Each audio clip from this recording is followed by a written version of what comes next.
కమ్యూనిస్టులు చట్టసభల్లో బలోపేతం కావాల్సిన అవసరం ఉందన్నారు ఎమ్మెల్యే కూనంనేని సాంబశివరావు. కోట్లాది మంది ప్రజలు ఏ కష్టం వచ్చినా ప్రజలు పరిష్కారం కోసం ఎర్రజెండా వైపు చూస్తున్నారని తెలిపారు. కేంద్రంలోని బీజేపీకి సీట్లు తగ్గినా కార్మిక వ్యతిరేక చట్టాలను తీసుకువస్తోందని మండిపడ్డారు. నాడు హిట్లర్ను ఎదుర్కొన్నది కమ్యూనిస్టులేనన్నారు.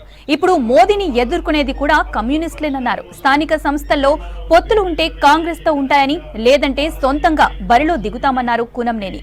రాజన్న సిరిసిల్ల జిల్లా వేములవాడలోని ఓ ఫంక్షన్ హాల్లో నిర్వహించిన తెలంగాణ వ్యవసాయ కార్మిక సంఘం రాజకీయ శిక్షణ తరగతులకు హాజరయ్యారు కూనంనేని.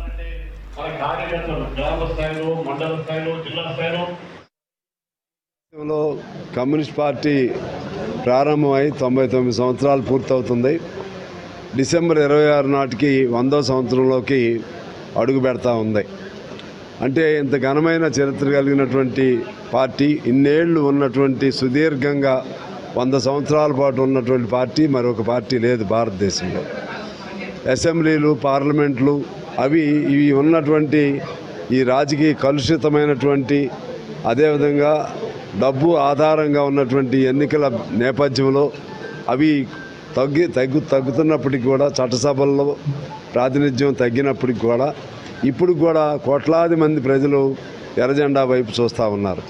ఎవరికి ఏ కష్టం వచ్చినా సరే ఎర్రజెండాకు సంబంధించిన సంఘాలు, అది ఏఐటీసీనా ఇంకా మరో సంఘమా వాటిలోకి వస్తున్నారు వాళ్ళ సమస్యల పరిష్కారం కోసం.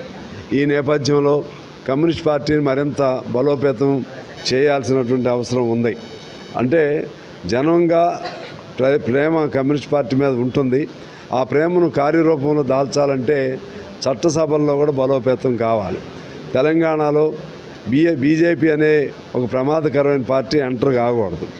ఇవాళ తెలంగాణలో ఏ ప్రాంతంలో చూసినా కమ్యూనిస్ట్ అభిమానులు ఉంటారు. అటు ఖమ్మం జిల్లా దగ్గర నుంచి నల్గొండ జిల్లా కానీ, ఇప్పుడు ఈ కరీంనగర్, ఇప్పుడు నేనున్న సిరిసిల్ల, వేములవాడ, లేకపోతే సింగరేణి, రామగుండం దగ్గర కానీ, పెద్దపల్లి కానీ, భూపాలపల్లి కానీ, ఎక్కడైనా సరే కమ్యూనిస్టులు లేని ప్రాంతం అంటూ లేదు. ఇలా ఇంత పెద్ద నెట్వర్క్ మరి ఏ పార్టీకి తెలంగాణలో లేదు. అందువలన దీన్ని మేము మరింత నిర్మాణ పద్ధతుల్లో మలిచి ఆ విధంగా ప్రజల సమస్యల్ని ప్రతిబింబించే విధంగా పార్టీని పెంచడానికి ప్రయత్నం చేస్తున్నాం.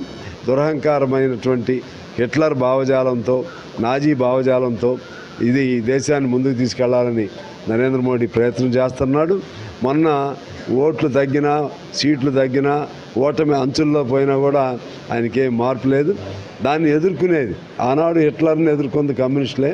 ఈనాడు నరేంద్ర మోడీ లాంటి వాళ్ళని మేము పార్లమెంట్లో, అసెంబ్లీల్లో తక్కువ ఉన్నా మొత్తంగా దేశవ్యాప్తంగా అన్ని ప్రాంతాల్లో ఉన్న ప్రజానీకం ద్వారా మోడీ మతోన్మాద వ్యతిరేకంగా పోరాడు.